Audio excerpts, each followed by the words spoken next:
all of you. Welcome to our crop science lecture. So, today we start our new chapter, that is soil. Before start our chapter, I want to tell you some basic information regarding the soil. We all are known about the soil because it is very familiar to us. Because we are from the family of farmer, and for farmer the soil is its basic, because agriculture is not possible without soil, or I must say the life on the earth is not possible without soil. So it is the importance of the soil. Then what is meant by soil? So the word soil, it is made from Latin word, that is solum. It means floor. So due to word of solum, the soil word is derived. तर soil म्हणजे आपल्याला काय हे सर्वांना माहीत आहे, कारण शेती असेल हे मातीशी निगडीत असते, कारण मातीशिवाय शेती ही शक्य नाही, किंवा माणसाचं लाईफ असेल किंवा कोणत्याही सजीवाचं लाईफ हे मातीशिवाय पॉसिबल नाही. त्यामुळं मातीचं महत्त्व आपल्या लक्षात येतं. तर ही सॉईल म्हणजे काय, तर हा सॉईल जो वर्ड आहे हा वर्ड लॅटिन वर्डमधून घेतला आहे. लॅटिन जी लँग्वेज आहे त्या वर्डपासून ही सॉईल हा वर्ड तयार झाला आहे. तर लॅटिन वर्ड सोलम असा होतो आणि त्या सोलमपासून सॉईल असा वर्ड काय झाला आहे, डिराईव्ह झाला आहे. तर लॅटिन वर्ड जो सोलम आहे त्याचं मिनिंग काय आहे, तर फ्लोर, ज्याला आपण मराठीमध्ये पृष्ठभाग असे म्हणू शकतो. तर त्या पृष्ठभागाला लॅटिनमध्ये सोलम असे म्हणतात, आणि त्यामुळं जमीन हे सुद्धा काय असतो की पृथ्वीचा हा पृष्ठभाग आहे, ज्याच्यावर जी पिके असतात, वेगवेगळ्या वनस्पती असतील, त्या वनस्पतींची वाढ होत असते, आणि यालाच आपण सॉईल असे म्हणतो. In this slide the definition of the soil is given. So what is mean by soil? Soil, it is a thin layer of earth surface which serve as natural medium for the growth of the plant. सॉईलची definition काय आहे? Soil is a thin layer of earth surface. हा earth सरफेसचा एक thin layer आहे, which serve as natural medium for growth of the plant. हा कशाचा role play करतो, तर एका नॅचरल मीडियमचा रोल प्ले करतो, ज्याच्यामध्ये वेगवेगळ्या किंवा प्रत्येक वनस्पतीची ही वाढ होत असते. So what is meant by soil? Soil, it is a thin layer of earth surface which act as natural medium on which different plants are growth. त्यानंतर इथे एक डिस्क्रिप्शन सांगितलं आहे सॉईलचं. काय आहे ते? Soil is the collection of natural bodies on the earth surface containing living matter and supporting or capable of supporting plant. तर soil ही एक नॅचरल बॉडी आहे, तर ती वेगवेगळ्या नैसर्गिक संसाधनापासून किंवा नैसर्गिक वस्तूंपासून तयार झालेली आहे, ज्या वस्तू ज्या प्लॅन्टच्या ग्रोथसाठी सपोर्टिंग आहेत. प्रामुख्याने सॉईल म्हटलं तर त्यामध्ये 4 घटक हे असतात, जसं एअर, वॉटर, ऑर्गॅनिक मॅटर आणि मिनरल मॅटर. तर एअर सर्वांना माहीत आहे की हवा, त्यानंतर वॉटर म्हणजे पाणी, मिनरल मॅटर म्हणजे खनिज द्रव्य, आणि ऑर्गॅनिक मॅटर म्हणजे सेंद्रिय द्रव्य. सेंद्रिय द्रव्य म्हणजे ज्याच्यामध्ये कार्बन कंटेंट असतो, ज्याला आपण ऑर्गॅनिक म्हणतो. तुम्ही ऑर्गॅनिक हा वर्ड वारंवार ऐकत असता. मग ऑर्गॅनिक काय, की ज्या सबस्टन्समध्ये जेव्हा कोणत्याही थिंगमध्ये कार्बन प्रेझेंट असतो त्याला आपण ऑर्गॅनिक कंपाऊंड असे म्हणतो. आणि खनिज किंवा मिनरल्स जे आयर्न असेल, त्यानंतर कॅल्शियम असेल, मॅग्नेशियम असेल, बोरॉन असेल, सिलिकॉन असेल, त्यानंतर पोटॅशियम असेल, फॉस्फरस असेल, हे जेवढे घटक आहेत त्याला आपण मिनरल मॅटर असे म्हणतो.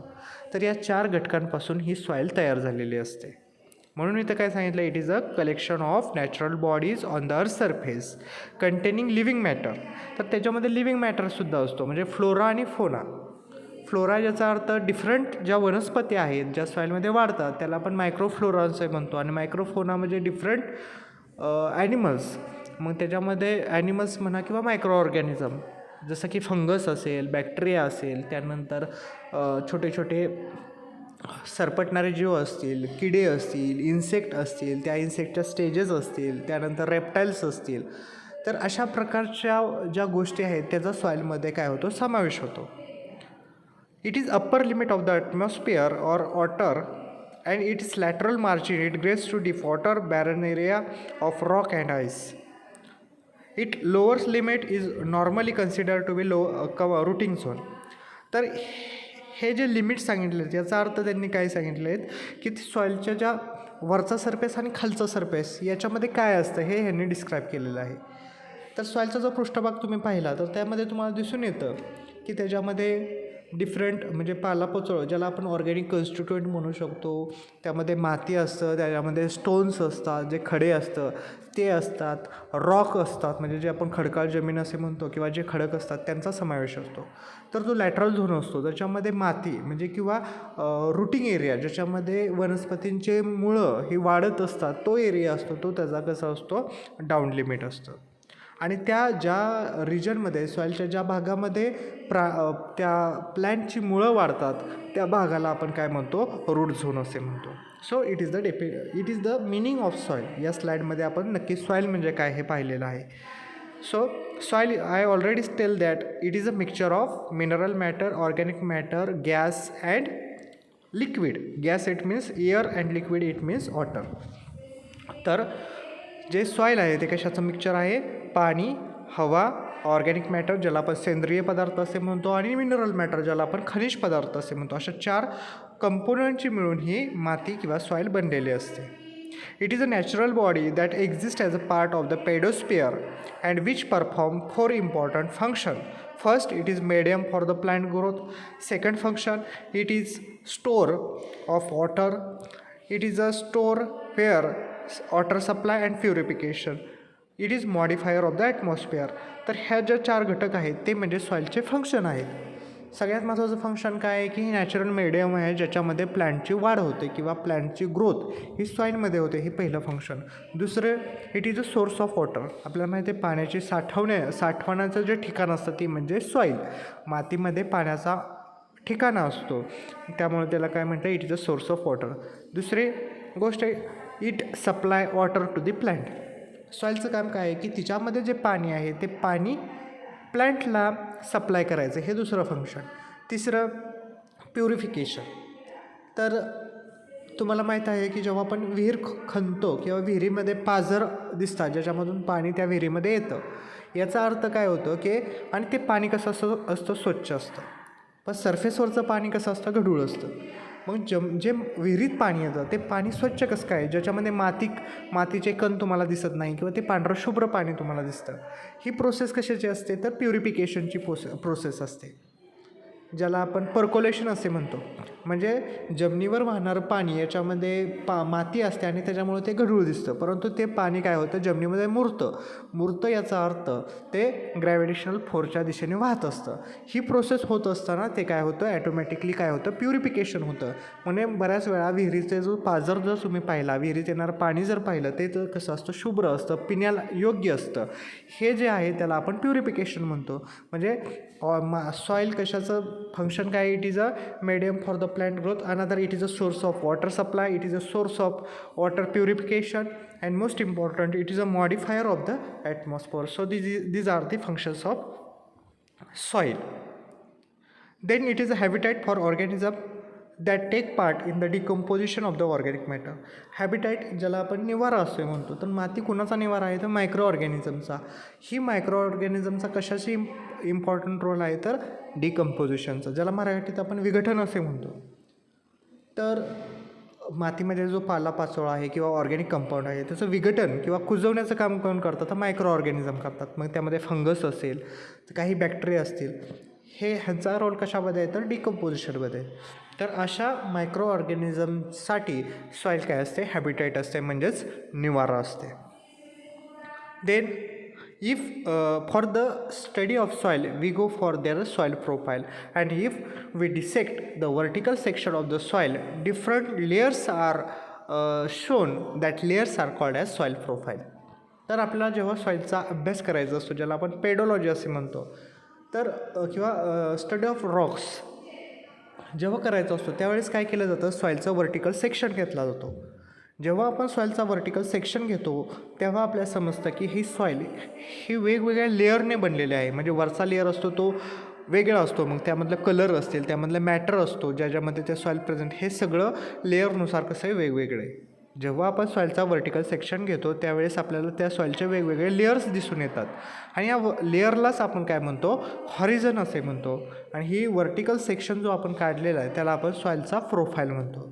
जसा आपला प्रोफाईल असतो ज्याच्यामध्ये आपलं नाव असतं, आपला फोटो असतो, आपलं ऑक्युपेशन काय आहे, आपलं क्वालिफिकेशन काय आहे, ह्या सर्व गोष्टींचा डिस्क्रिप्शन ते आपल्या प्रोफाईलमध्ये असतं. त्याचप्रमाणे सॉईलच्या प्रोफाईलमध्ये सॉईलचं टाईप कसं आहे, त्याचं टेक्स्चर कसं आहे, त्याचं स्ट्रक्चर कसं आहे, त्याच्यामध्ये कोणते कंपोनंट आहेत, कोणते न्यूट्रिएंट आहेत, ही सगळी डिस्क्रिप्शन असतं ते त्याच्या सॉईल प्रोफाईलमध्ये असतं. So soil profile it is a vertical section of the soil which show different horizons. ज्या सॉईल हॉरिझन म्हणजे सॉईल प्रोफाईलमध्ये आपण काय करतो, सॉईलचा वर्टिकल सेक्शन घेतो, ज्या वर्टिकल सेक्शनमध्ये सॉईलचे डिफरंट लेअर आपल्याला दिसून येतात आणि त्या डिफरंट लेअरलाच आपण हॉरिझन्स असे म्हणतो. In this slide we go for the importance of the soil. So what is the importance of the soil? It provides nutrient, it filter water, it store water, it is the basic life of the earth. We already discussed regarding this. Soil is the medium where plant grows. Soil, it is the store of water. Then soil purifies the water, or soil provide the nutrients to the plant. So this is the importance of that soil. Again, this is the major component of the soil. So different rocks, mineral matter, organic matter, air, water, living organism, these are the different component of the soil. Then in this image we see the soil profile. In this structure we see that this layer are different in color, different in their structure. हे जे आपल्याला layers दिसतात किंवा हे जे vertical sections दिसतात ज्याला आपण सॉईल प्रोफाईल असे म्हणतो, ज्याच्यामध्ये डिफरंट हॉरिझन्स असतात. हॉरिझन म्हणजे डिफरंट जे लेअर आपल्याला दिसून येतात, इथे तुम्हाला लेअर स्पष्टपणे दिसून येतात, तर ह्या लेअरला आपण काय म्हणतो, हॉरिझन म्हणतो. आणि हा हॉरिझनला त्यांच्यात कोणता कंटेंट आहे याच्यावरून नावं दिलेली आहेत. मग त्याचं डेसिग्नेशन कसं दिलेलं आहे, सुरुवातीचा सगळ्यात वरचा जो हॉरिझन असतो, सगळ्यात वरचा जो थर असतो त्याला आपण ओ हॉरिझन म्हणतो. त्याच्या खालच्याला ए हॉरिझन, बी हॉरिझन, सी हॉरिझन अँड आर हॉरिझन असं आपण त्या पार्टला काय दिलेली आहेत, नावं दिलेली आहेत. तर ओ हॉरिझन म्हणजे काय की ज्या हॉरिझनमध्ये, ज्या लेअरमध्ये ऑर्गॅनिक मॅटर म्हणजे जो पालापाचोळा असेल किंवा डिकम्पोजिशन होणारे जे घटक असतात ते वरच्या थराला दिसून येतात आणि त्यामुळे त्या थराला आपण ओ हॉरिझन म्हणतो. त्यानंतर ए हॉरिझन ज्याला आपण प्लो झोन किंवा रिच इन ऑर्गॅनिक मॅटर म्हणतो. प्लो झोन याचा अर्थ, प्लो म्हणजे काय, नांगरणी. जेव्हा तुम्ही एखादी जमीन नांगरता तर नांगरत असताना ती जी खोली असते त्या म्हणजे नांगरत असताना म्हणजे साधारणतः 2 ते 3 फूट पृष्ठभागाच्या खाली 2 ते 3 फुटापर्यंतचा जो थर असतो त्याला आपण ए हॉरिझन म्हणतो, ज्याच्यामध्ये ऑर्गॅनिक कंटेंट कसा असतो, जास्त असतो. तर 3 फुटाच्या खालचा जो थर असतो त्याला आपण बी हॉरिझन म्हणतो, ज्याला आपण झोन ऑफ ॲक्युमुलेशन म्हणतो. आता ॲक्युमुलेशन याचा अर्थ काय होतो की झोन ऑफ स्टोरेज. बऱ्याच वेळा काय होतं की ए हॉरिझनमध्ये काय असतात, मिनरल मॅटर असतात, साल्ट असतात. जेव्हा इरिगेशन देतो आपण किंवा पावसाचं पाणी देतो, पाऊस मोठ्या प्रमाणात होतो, त्यावेळेस काय होतं की पाणी ग्रॅव्हिटेशनल फोर्सच्या दिशेने वाहत असतं. मग या झोन ए झोनमध्ये जे साल्ट असतात, जे मिनरल्स असतात ते काय होतात, त्या पाण्यामध्ये विरघळतात आणि पाण्याबरोबर खालच्या डिरेक्शनने म्हणजे ग्रॅव्हिटेशनल फोर्सनुसार खालच्या थरामध्ये येतात. खालच्या थरामध्ये आल्यानंतर विरघळणारे जे साल्ट आहेत, जे द्रव्य आहेत किंवा जे मिनरल मॅटर आहेत ते बी हॉरिझनमध्ये साठले जातात. ए हॉरिझनमध्ये ते विरघळतात आणि पाण्याबरोबर खाली येतात. बी हॉरिझनमध्ये ते काय होतात, साठवले जातात. त्यामुळे त्याला आपण झोन ऑफ ॲक्युमुलेशन किंवा झोन ऑफ स्टोरेज म्हणतो. सी हॉरिझनमध्ये काय असतं तर वेदर्ड सॉईल. वेदर्ड याचा अर्थ रॉकपासून, खडकापासून सॉईल तयार होण्याची जी प्रोसेस असते त्याला आपण वेदरिंग म्हणतो. आणि ही प्रोसेस कशामुळे होत असते, फिजिकल एजंटमुळं आणि केमिकल प्रोसेसमुळं काय होतं, या खडकांपासून माती तयार होते आणि या प्रोसेसला आपण वेदरिंग म्हणतो. तर सी हॉरिझनमध्ये असे वेदर्ड एलिमेंट असतात, म्हणजे जी माती होण्याची प्रोसेस असते, म्हणजे एखाद्या दगडापासून माती होण्याची जी प्रोसेस असते ती त्या सी हॉरिझनमध्ये चालू असते. आणि शेवटचा जो आर हॉरिझन आहे याच्यामध्ये बेड रॉक असतात, म्हणजे खडक असतात, ज्याची आत्तापर्यंत माती व्हायला अजून सुरुवात झालेली नाही असे जे खडक असतात, अखंड खडक असतात, त्याला आपण आर हॉरिझन असे म्हणतो. सो या डायग्रॅममध्ये तुम्हाला जे लेयर्स दिसलात त्या लेयर्स कसे असतात हे तुम्हाला मी आता सांगितलेलं आहे. Next the factors which affect the soil formation. आता मी तुम्हाला सांगितलं की सॉईल फॉर्मेशन म्हणजे फिजिकल फॅक्टरमुळे, म्हणजे टेम्परेचर असेल, रेन असेल, वॉटर, याच्यामुळं काय होतं की खडकांचे झिजून माती तयार होते. याला आपण वेदरिंग प्रोसेस असे म्हणतो, किंवा केमिकल प्रोसेस ज्या सॉईलमध्ये घडत असतात, जमिनीमध्ये घडत असतात. या प्रोसेसमुळं काय होतं की एखाद्या खडकाचं झिजून काय होते, माती तयार होते. झिजणं याला डिसइंटिग्रेशन आपण म्हणतो. तर या फिजिकल फॅक्टरमुळं किंवा केमिकल फॅक्टरमुळं एखाद्या रॉकचं डिसइंटिग्रेशन होतं आणि डिसइंटिग्रेशन झाल्यामुळं त्याचं मातीमध्ये रूपांतर होतं. तर अजून ही झाली सॉईल फॉर्मेशनची प्रोसेस. मग ह्या सॉईल फॉर्मेशनच्या प्रोसेस घडण्यासाठी दुसरे पॅरामीटर्स आहेत, दुसरे घटक आहेत जे त्या सॉईल फॉर्मेशनच्या प्रोसेसवर अफेक्ट करतात. मग ते घटक कोणते? पहिला घटक आहे ऑर्गॅनिझम. तर सॉईलमध्ये जे मायक्रो ऑर्गॅनिझम प्रेझेंट असतात, जे डिकम्पोजिशन करण्याचं काम करत असतात, याच्यामुळे सॉईल फॉर्मेशन होते. त्यानंतर टाईम. तर टाईम हा महत्त्वाचा फॅक्टर आहे, कारण जसं टाईम वाढतो तसं सॉईल फॉर्मेशनची प्रोसेस ही घडत असते आणि ही प्रोसेस वर्षानुवर्ष चालत असते. त्यानंतर पॅरेंट मटेरियल म्हणजे महत्त्वाचा घटक हे खडक असतील तरच सॉईल तयार होते. तेव्हा प्राईम इन्स्टिट्यूट कोणता आहे की पॅरेंट मटेरियल, ज्याला आपण रॉक असे म्हणतो. त्यानंतर क्लायमेट. तर क्लायमेट कशासाठी? तर मगाशी मी सांगितलं की जे फिजिकल फॅक्टर्स असतात ज्याच्यामुळे त्या रॉकचं डिसइंटिग्रेशन होतं आणि त्याची माती होते. मग क्लायमेटिक फॅक्टरमध्ये इम्पॉर्टंट काय आहे की टेम्परेचर आणि वॉटर असेल. तर एखादा खडक हा जास्त तापला आणि थंड झाला तर त्याचं काय होतं, त्याचं झिजायला सुरुवात होते. हा क्लायमेटचा रोल आहे तिथं, की टेम्परेचर जास्त तापणे किंवा वॉटरचा रोल काय आहे. एखादा तुम्ही बघता की पाण्यामुळं सततचा प्रवाह वाहत असेल, नदीकाठी बघता की वाळूचे खडे तुम्हाला दिसून येतात. तर हे खडे वाहून त्याचं काय होतं, आकार हा कमी होतो असतो, ते झिजत असतं. तर हे सगळं झालं क्लायमेट. आणि टोपोग्राफी याचा अर्थ काय की जॉग्राफिक कन्स्ट्रक्शन और म्हणजे तुम्ही काय म्हणतो आपण त्याला, हिल, माउंटन, पर्वत बघतो, पठार बघतो. हे जी कन्स्ट्रक्शन असतं नॅचरलचं त्याला आपण टोपोग्राफी म्हणतो. जेव्हा तुम्ही डोंगरावर जाता तर तिथली जी जमीन बघता तिथं तुम्हाला कधीही मऊ माती दिसत नाही, तिथं तुम्हाला खडक दिसतात, मोठमोठे दगड दिसतात.